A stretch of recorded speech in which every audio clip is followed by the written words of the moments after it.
நீதிமொழிகள் 2:1-9 முடிய. பிள்ளாய், நீ நாணத்திற்கு செவி சாய்த்து மெய்யறிவில் உன் மனதை செலுத்தி என் மொழிகளை ஏற்று என் கட்டளைகளை சிந்தையில் இருத்திக்கொள். ஆம், நீ உணர்வுக்காக வேண்டுதல் செய்து மெய்யறிவுக்காக இரக்கமன்றாடு. செல்வத்தை நாடுவது போல் நாணத்தை நாடி புதையலுக்காக தோண்டும் ஆர்வத்தோடு அதை தேடு. அப்பொழுது ஆண்டவரிடம் கொள்ளும் அச்சம் இன்னதென்பதை உணர்ந்து கொள்வாய். கடவுளை அறியும் அறிவை பெறுவாய்.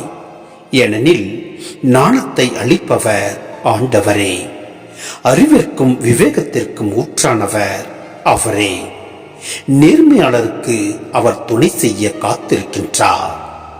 மாசற்றருக்கு கேடயமாய் இருக்கின்றார். நேர்மையாளரின் பாதைகளை அவர் பாதுகாக்கின்றார். தம் அடியாரின் வழிகளை காவல் செய்கின்றார்.